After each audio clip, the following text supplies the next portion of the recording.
dan Bapak Aan Kurniawan SPD MArs tentang pemetaan aset SMK Negeri 2 Makassar. Aset adalah modal. Modal secara umum bukan hanya terkait dengan uang, tapi ada modal manusia, modal sosial, ada juga modal agama dan budaya, modal fisik, modal lingkungan, dan yang terakhir modal finansial. Pertanyaannya sekarang adalah apa saja sih modal aset SMK Negeri 2 Makassar? Nah, pada kesempatan hari ini itu akan dibahas oleh kedua narasumber kita yang telah hadir di tengah-tengah kita. Beri tepuk tangan yang paling meriah untuk kedua narasumber kita. Saya perkenalkan Bapak Agus Witoyo SI adalah seorang guru IPA SMK Negeri 2 Makassar, dan Bapak Aan Kurniawan SPD MArs adalah seorang guru jurusan DPIB SMK 2 Makassar. Keduanya sedang menyelesaikan rangkaian program guru penggerak. Perlu diketahui, guru penggerak adalah merupakan program pendidikan kepemimpinan untuk guru, baik itu guru ASN maupun guru non-ASN, yang bertujuan untuk menjadikan pemimpin pembelajar yang berpusat pada murid. Langsung saja, di sesi pertama, pemateri akan memaparkan materinya selama kurang lebih 30 menit. Sesi kedua akan ada diskusi tanya jawab dengan peserta. Untuk itu, saya persilakan kepada kedua pemateri untuk memaparkan materinya. Silakan Bapak Agus Witoyo SI. Baik, terima kasih Bu Moderator. Bismillahirrahmanirrahim. Assalamualaikum warahmatullahi wabarakatuh. Waalaikumsalam warahmatullahi wabarakatuh. Yang saya hormati Bapak dan Ibu Ketua Program Keahlian, Bapak dan Ibu Guru, dan juga anak-anak siswa ya. Pertama-tama saya mengajak semuanya untuk selalu bersyukur kehadirat Allah Subhanahu wa taala, karena dengan rahmat dan karunia-Nya kita semua bisa berkumpul di sini dalam keadaan sehat walafiat, dalam keadaan gembira. Terima kasih kepada Ibu Moderator tadi sudah membuka acara ini. Jadi mungkin sedikit saya berikan gambaran bahwasanya saya dengan Pak Aan ini adalah seorang calon guru penggerak. Kami berdua ini ada di angkatan 10, ya, angkatan 10, dan ini kami sedang menyelesaikan tugas yang akan kami laksanakan di sekolah ya. Tugas ini adalah berupa pengelolaan sumber daya. Tentunya sumber daya yang ada adalah sumber daya di sekolah. Kemudian tugas ini memang kita harus berdiskusi ya dengan Bapak dan Ibu guru, kemudian juga dengan siswa juga. Nah, mungkin ini akan saya mulai. Jadi diskusi yang akan kita akan kita laksanakan ini adalah tentang pengelolaan sumber daya. Nah, pengelolaan sumber daya ini sendiri kan tentunya harus ya.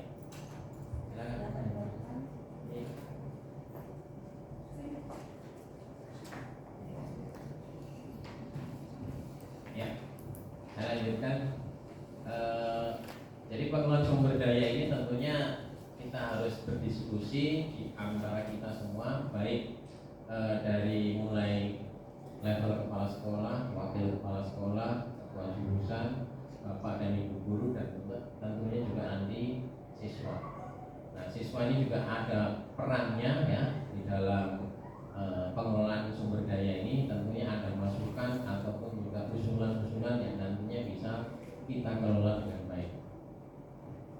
Baik Bapak dan Ibu, seperti kita ketahui bahwasanya di sekolah kita ini kan SMK Negeri 2 Makassar ya, dan bisa kita lihat bahwasanya kita termasuk sekolah yang cukup besar ya, dengan jumlah siswa kurang lebihnya kan 1.500 ya. Jadi tentunya ada pengelolaan ya, pengelolaan apa saja. Nah, tentunya selain dari siswa itu sendiri yang dikelola sebagai sumber atau aset manusia, ada juga nanti sumber-sumber atau modal maupun aset yang harus dikelola. Nah, di dalam pengelolaan sumber daya ini ya, di dalam guru penggerak ini ya, itu ada dua pendekatan yang dipakai.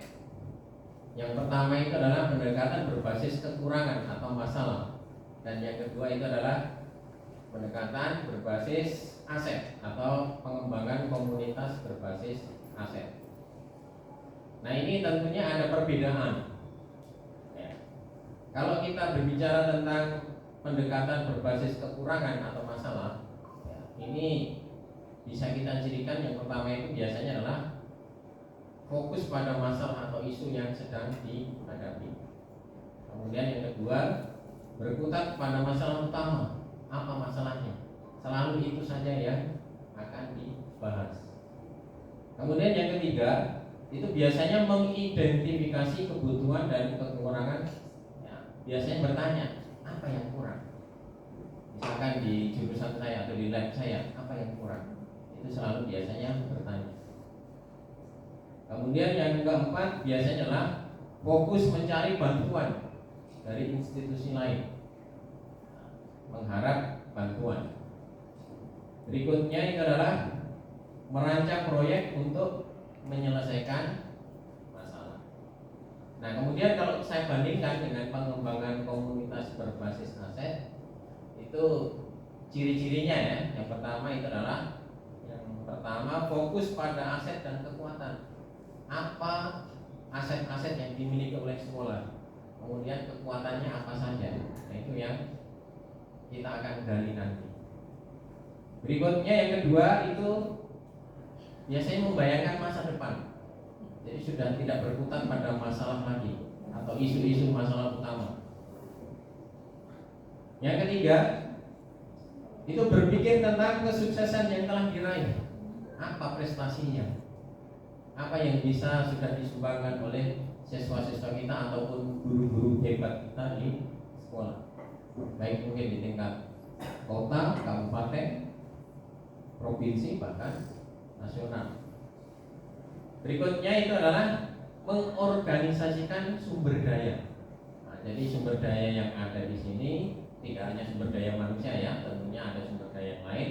Nah, itu diorganisasikan, dikelola dengan baik.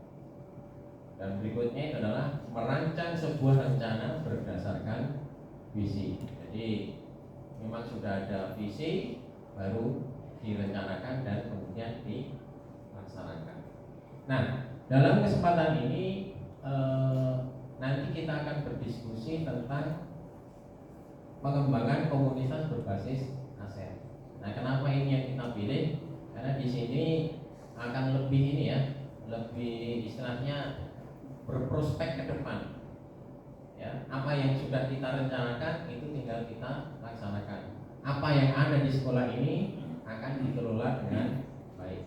Kita tidak akan memakai pendekatan berbasis masalah atau kekurangan, karena ini nanti biasanya istilahnya cenderung berpikir negatif, ya, cenderung berpikir negatif, sehingga akan menimbulkan juga kecurigaan. Nah, akan lebih baik kalau kita mengembangkan komunitas berbasis aset. Ya, jadi asetnya yang ada akan kita kelola. Nah, apa saja mungkin aset yang akan kita kelola? Nanti rekan saya Pak Aan yang akan menjelaskan dan kemudian nanti dilanjutkan dengan diskusi. Untuk waktu saya persilakan Pak.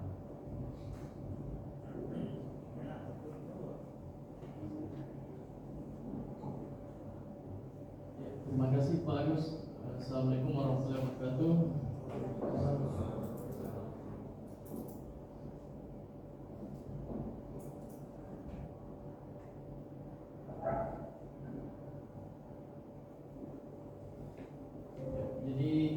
masyarakat. Jadi pengembangan komunitas berbasis aset itu kalau dalam bahasa Inggrisnya asset based community development. Jadi ABCD. Jadi ini dikembangkan oleh John dan Jordi dari ABCD Institute di Northwestern University. Kemudian ada 7 aset utama dalam ABCD itu. Jadi yang pertama itu modal manusia. Jadi manusia di sini investasinya yang sumber daya manusia ini yang memiliki dilihat dari pengetahuannya, kecerdasannya dan keterampilannya yang dimiliki oleh setiap warga komunitasnya, bisa berupa guru, siswa dan lain-lain di dalam suatu lingkungan sekolah. Kemudian ada modal sosial. Jadi modal sosial ini mulai dari norma dan aturan yang mengikat warga masyarakat, baik itu di dalam sekolah ataupun di suatu komunitas. Jadi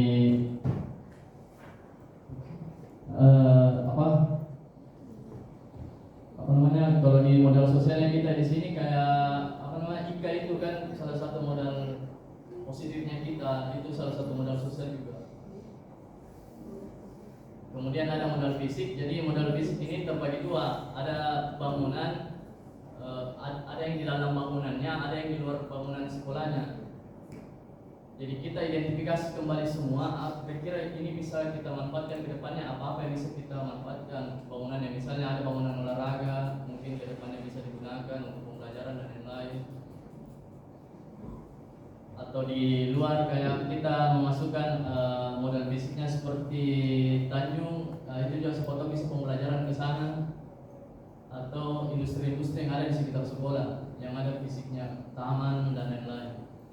Kemudian ini modal lingkungan tadi. Lingkungan ini karena kita sekolahnya di tengah kota, jadi agak sulit kalau kita cari tanah untuk berkebun. Tapi ketika ada di dalam sekolah aset yang bisa dimanfaatkan, meskipun itu kecil, tak bisa kita pakai berkebun, itu bisa jadi pembelajaran. Jadi aset juga di modal lingkungan atau alam. Kemudian selanjutnya modal finansial. Jadi modal finansial ini mulai kayak dari dana BOS. Jadi semua yang sumber uangnya sekolah. Salah satunya juga kita punya sumber uang satu di sini, modal finansial itu S3. Itu sudah jadi modal finansial juga yang sedekah 1.000 per hari. Dan ternyata di tingkat SD dan SMP itu tidak melakukan, hanya di tingkat provinsi. Kemudian ada modal politik. Jadi kita ada keterlibatan di sosial ini dengan modal politik. Kayak kemarin itu salah satu modal politik juga, bisa kita undang untuk memperbaiki sekolah. Kemudian yang terakhir ada modal agama dan budaya, yang seperti kita ketahui kita sering sekali melaksanakan sholat duhur berjamaah, itu termasuk salah satu modal agama dan budaya di sini. Salah satunya juga seperti kita punya kegiatan kelima yang ada tari-tari tradisionalnya dan adatnya, itu menambah list modal agama dan budaya di sekolah kita. Mungkin itu saja. Jadi saya kembalikan ke Pak Agus. Ya, baik, terima kasih Pak Aan Kurniawan sudah menjelaskan tentang aset-aset ya yang memang nanti akan kita gali dalam kegiatan kita pagi hari ini. Jadi mungkin sedikit mempertegas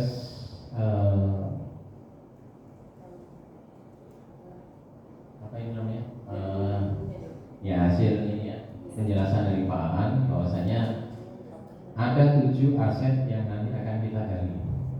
Jadi kegiatannya nanti saya mohon izin kepada Bapak Kajur, Ibu Kajur, kemudian Bapak dan Ibu guru dan juga Ananda siswa.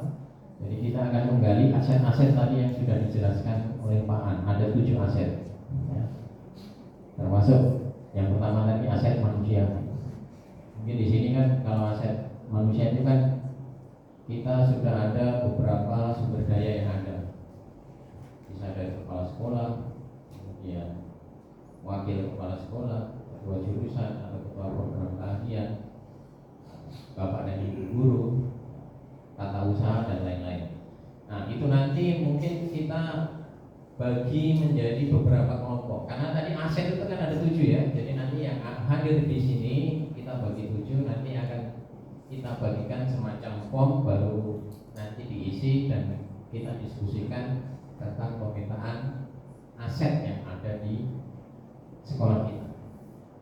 Jadi ada 7 modal atau aset yang nanti akan kita kelola atau kita gali potensinya secara bersama-sama, dan nanti akan menghasilkan suatu kesimpulan, yang mana kesimpulannya nanti itu bisa kita rekomendasikan ya ke pihak sekolah, bahwasanya berdasarkan hasil pemetaan, hasilnya adalah yang nanti dilaporkan.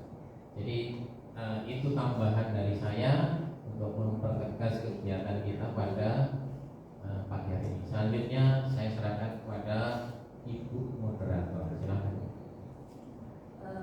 Baik, terima kasih. Jadi sebelum sesi pertanyaan, ada sesi diskusi dulu, seperti itu ya? Bisa tanya. Oh, tanya jawab dulu. Oke. Sebelum tanya jawab, bolehkah saya minta beri aplaus yang meriah untuk kedua pemateri kita? Terima kasih Bapak Ibu Guru dan para murid semua. Sekarang kita masuk sesi kedua, yaitu sesi tanya jawab. Saya berikan kesempatan 3 orang, terlebih dahulu 2 orang dari guru dan 1 orang perwakilan dari siswa. Silakan yang ingin bertanya mengajukan tangannya. Oke, Bapak Amin. Terima kasih Pak Agus dan Pak, terima kasih moderator.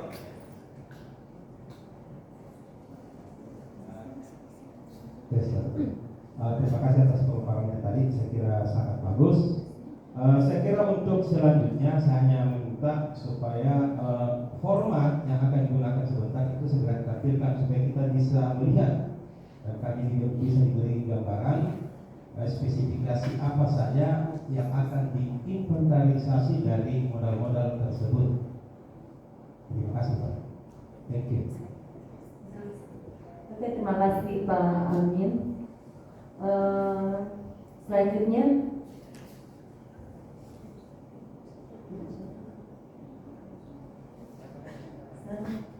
Bu Risma. Oke, baik, terima kasih. Saya perkenalkan nama dirinya karena kayaknya moderator belum kenal. Jadi nama saya Risma. Iya. Oke ya. Terima kasih. Saya tadi pertanyaan yang pertama sama dengan Pak Amin. Saya ingin dulu gambaran yang jelas supaya kita bisa berkomunikasi. Kemudian yang kedua, saya pikir ini kan modal kita yang terbesar di SMK 2 ini adalah modal manusianya. Siswa kita yang luar biasa banyak, guru kita juga banyak. Jadi saya ingin mudah-mudahan nanti pemateri berdua mengambil kota lebih banyak di persoalan tadi modal mati dia.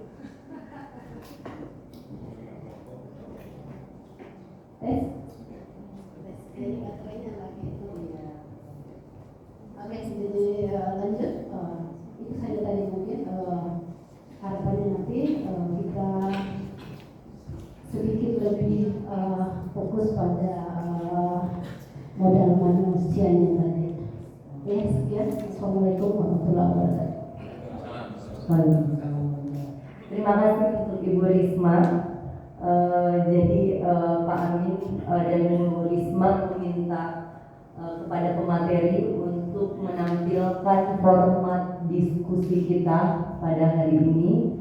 Kemudian Bu Risma menambahkan bahwa beliau meminta kedua pemateri untuk lebih fokus kepada modal manusia, dikarenakan modal ini adalah aset terbesar dari sekolah kita SMK Negeri 2 Makassar, di mana guru-gurunya luar biasa, siswanya juga lebih dari 1.000 dan ikatan alumninya cukup aktif.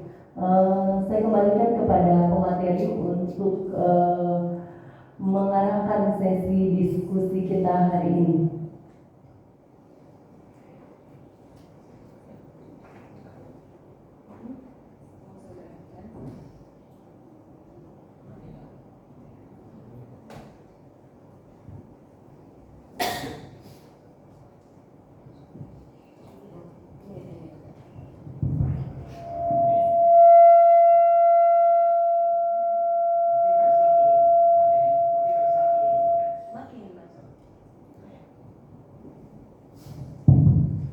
Baik, terima kasih kepada Pak Amin atas pertanyaannya. Jadi formatnya mungkin bisa dilihat di depan dan nanti juga akan dibagikan ya.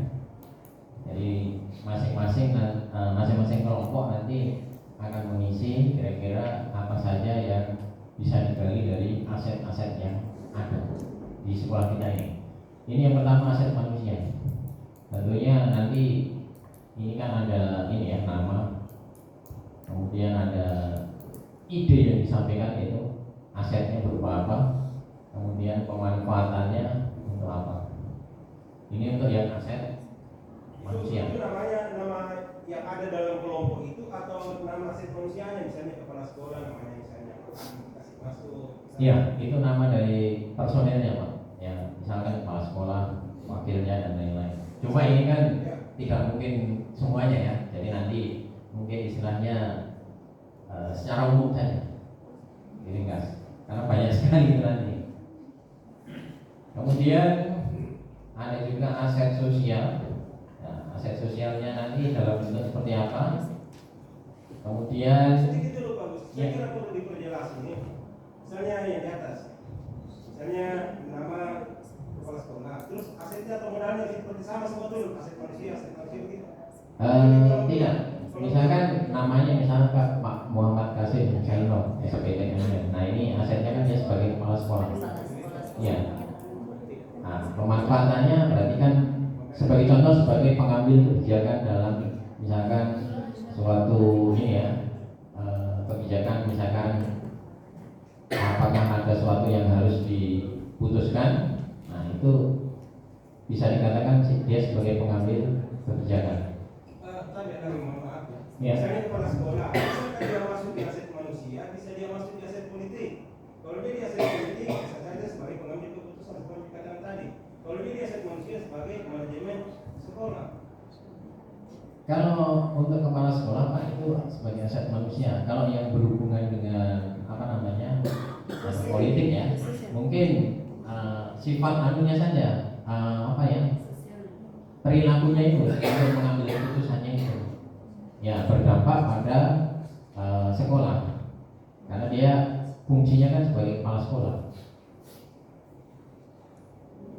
Tapi kan harus diisi dua kolom, satu kolom dua. Kalau langsung diisi kolom tiga sebagai misalnya langsung pengambil kebijakan, apa diisikan di kolom satu kolom dua, misalnya di aset politik. Di aset politik menurut saya tampilkan. Itu supaya lebih lancar. Ya betul. Oh ini aset politik. Ya, di aset politik ini bisa kita ambil contoh hubungannya kan dengan kebijakan ya, ini ya, kebijakan di sekolah. Contoh, misalkan di sekolah ini kan di wilayah Kota Makassar. Nah, tentunya itu kan ada beberapa instansi-instansi ya, misalkan dinas pendidikan ataukah Polres atau Polsek ya. Kalau Polsek itu kan saya ambil contoh, misalkan nanti kerjasamanya dalam bentuk penyuluhan misalkan tentang narkoba atau tentang tawuran dan lain-lain seperti itu. Jadi itu bermuatan politik. Bisa juga dengan puskesmas. Mungkin kemarin kalau nggak salah ada puskesmas ya dari sini, puskesmas ya. Misalkan memberikan penyuluhan tentang kesehatan. Nah, seperti itu Pak. Iya. Tapi bagus. Iya.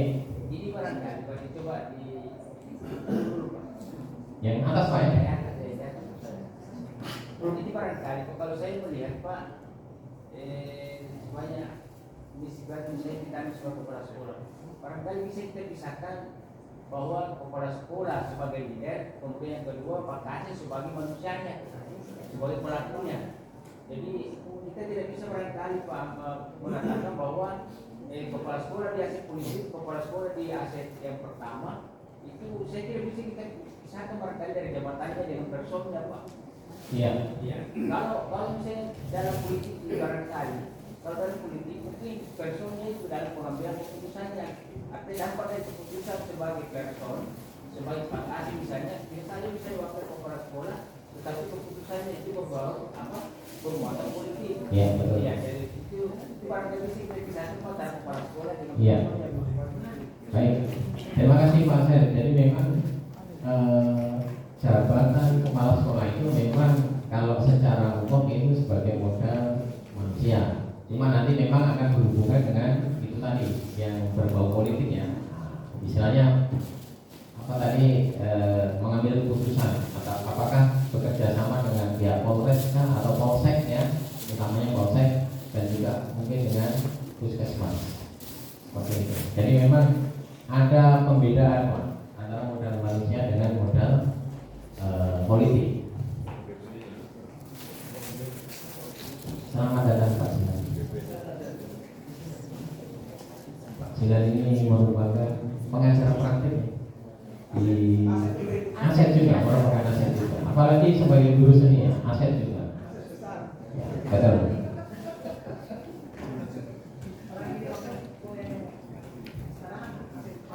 Ya, aset.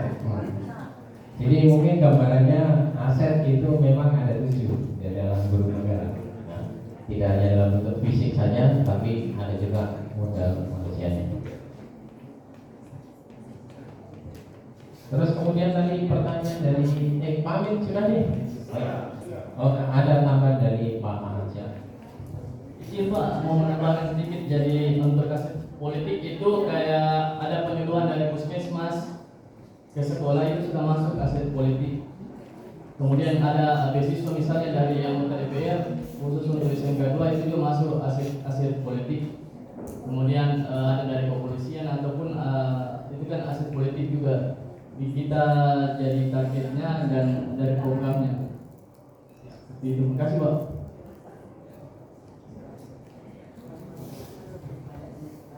Ya, baik.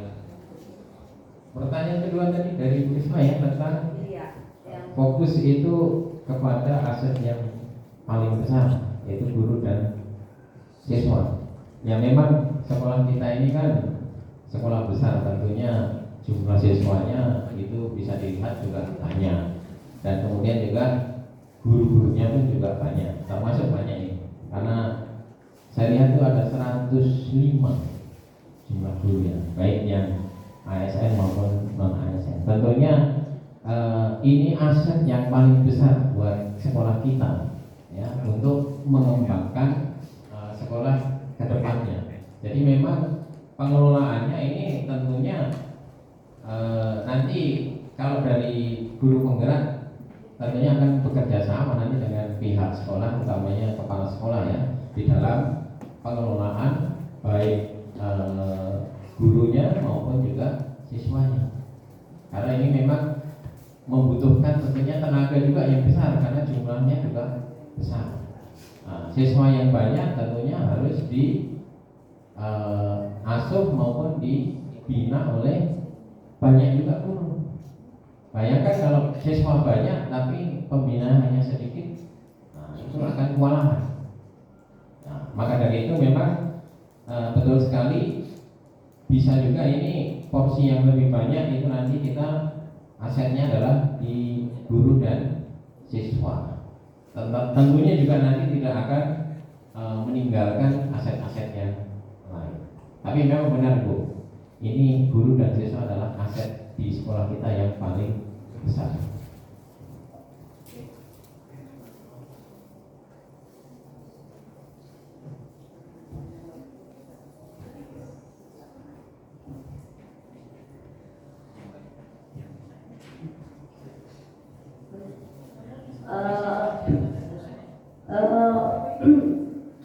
Sebelum kita berdiskusi,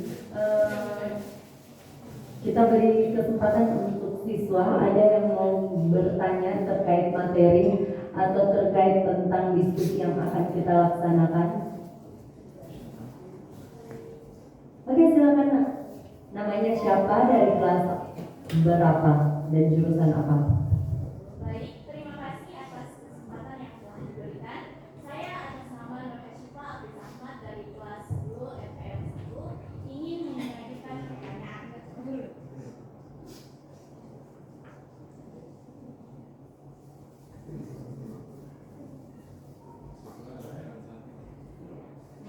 Bagaimana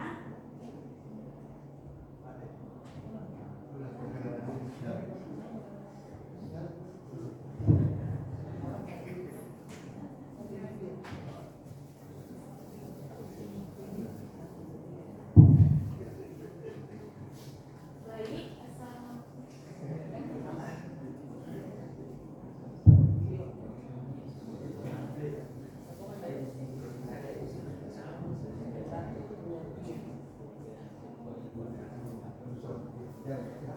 Sambil mendengar pertanyaan Bapak Ibu guru dan anak-anak sekalian bisa menyicipi konsumsi yang dibagikan oleh panitia.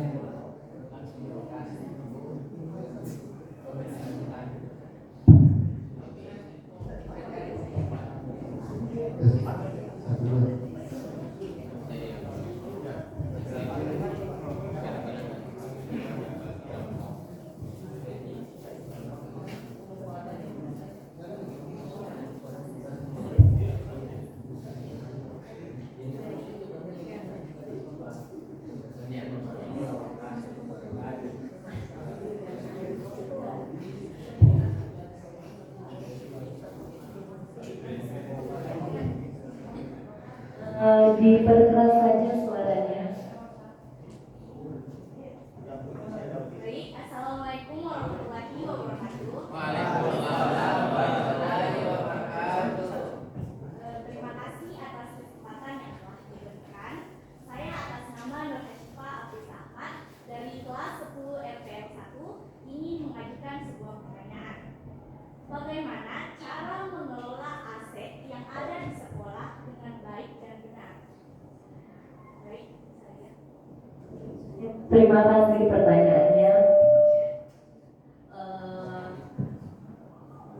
Saya kembalikan kepada pemateri. Pertanyaan dari Ananda Nur Hasyifa dari 10 RPL 1.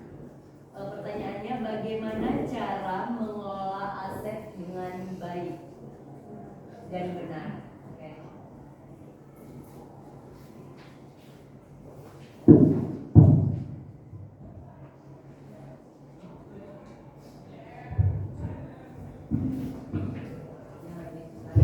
Ya, baik. Terima kasih dari siswa 10 RPL 1 ya. Kebetulan ketua jurusannya ada di sini, Pak Tri.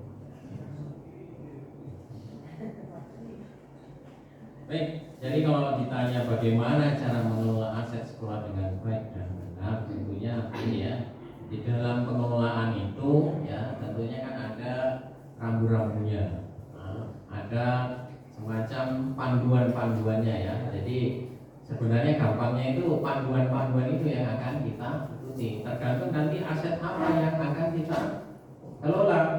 Misalkan di sini aset finansial atau keuangan. Di sini kan ada bendahara. Ya. Bendahara itu nanti yang akan mengelola keuangan, tapi nanti harus seizin dengan kepala sekolah.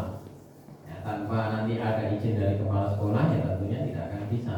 Jadi itu semacam ada panduan atau rambu-rambunya. Begitu juga nanti misalkan di tempat saya, misalkan membutuhkan aset berupa bahan dan alat-alat laboratorium. Nah, tentunya saya bisa nanti mengusul ke bendahara,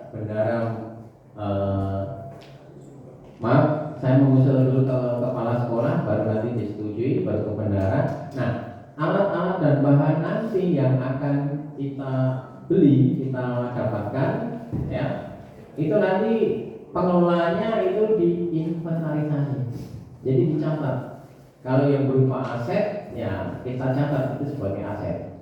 Biasanya itu nominalnya yang 500.000 ke atas, itu berupa aset. Jadi kita catat, kita bukukan di dalam suatu buku ya. Kemudian kita catat, nanti kita laporkan, oh aset yang ada di laboratorium IPA ada beberapa macam seperti itu.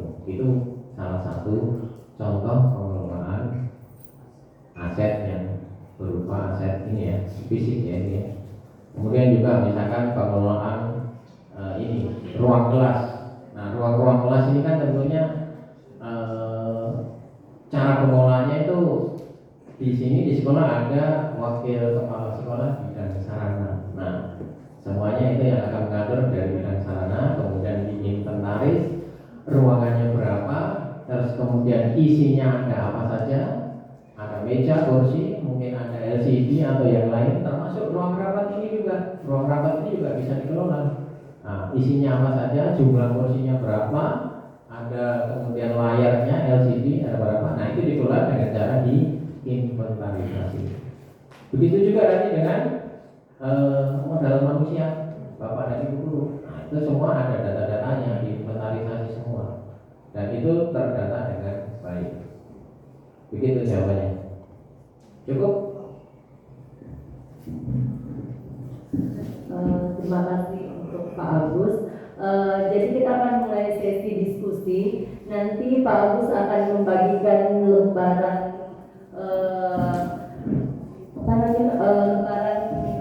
untuk diskusi secara acak. Yang mendapatkan kertas aset manusia akan bergabung di kelompok aset manusia yang dapat di aset finansial, dia akan bergabung di kelompok aset finansial seperti itu. Diskusi akan berlangsung selama 10 menit.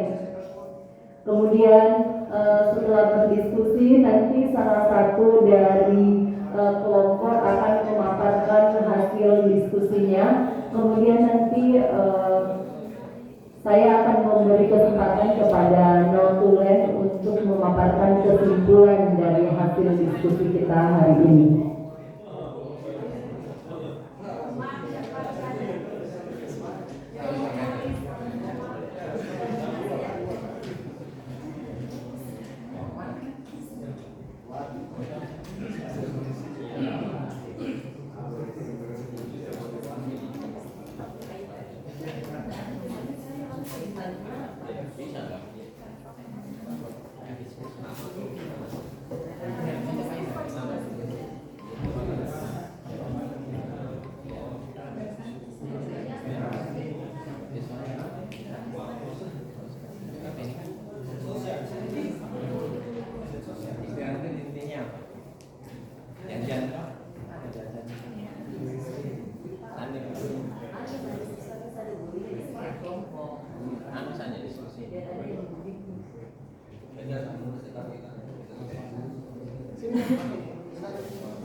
Bisa jadi caption di belakang.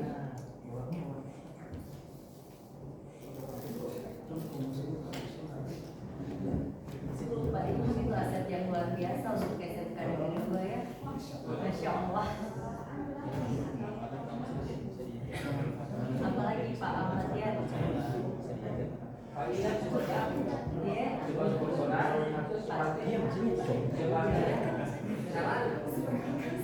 sebagai wakasek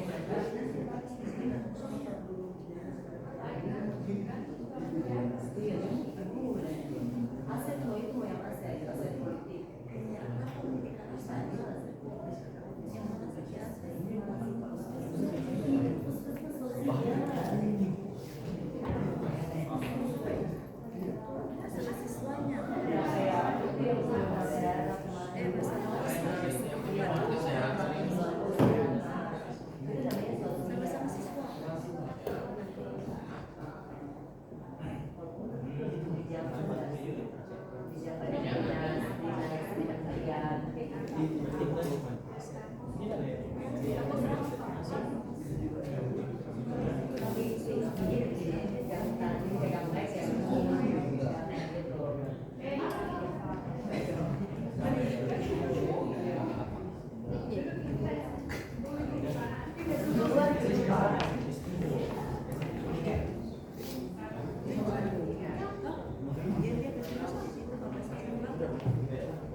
Minta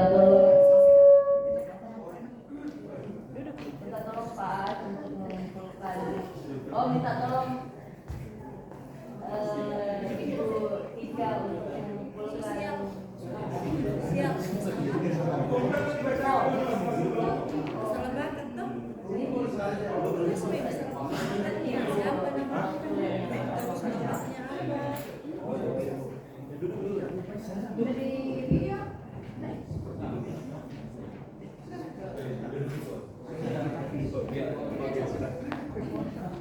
Sudah.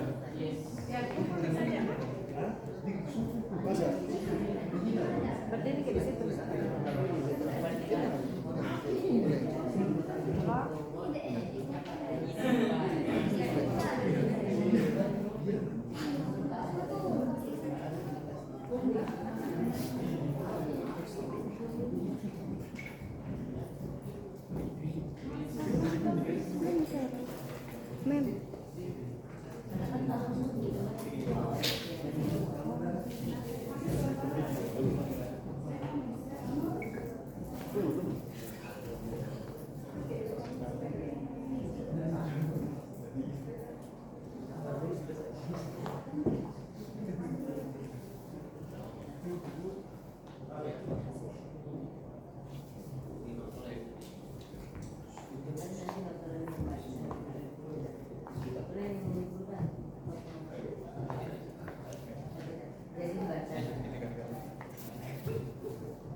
Hadirin Bapak Ibu dan murid yang berbahagia, alhamdulillah rangkaian sesi seminar dan diskusi pada hari ini sudah terlaksana dengan sangat baik.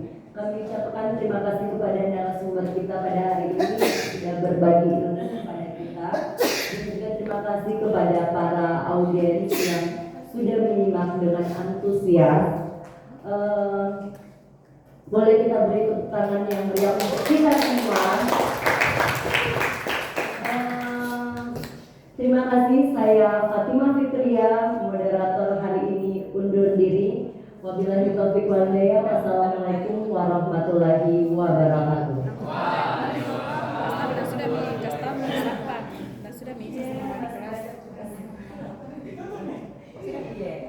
Nanti disimpulkan oleh Ini kumpul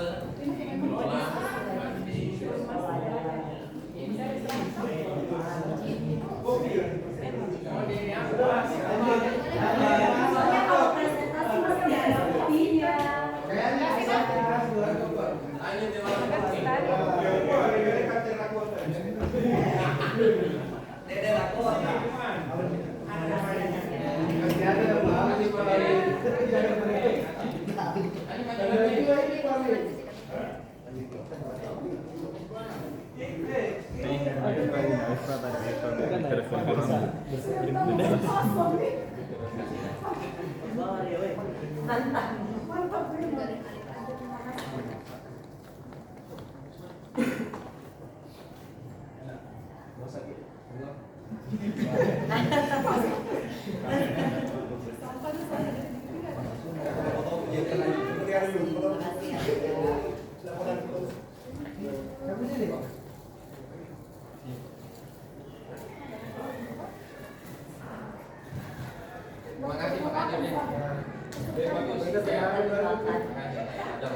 Kadir ya.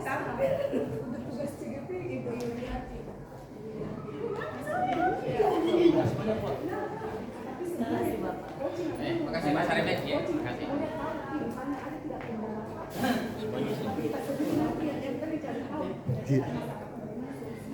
Kelemahan diri, analisis SWOT dari problem solving. Oh, nanti saya master yang masuk ke bangsa tidak hari Rabu. Bisa ini tanggapannya. Bu, makasih Bu. Makasih nih. Coba dimatikan, Kak. Iya, dimatikan ya. Bagus.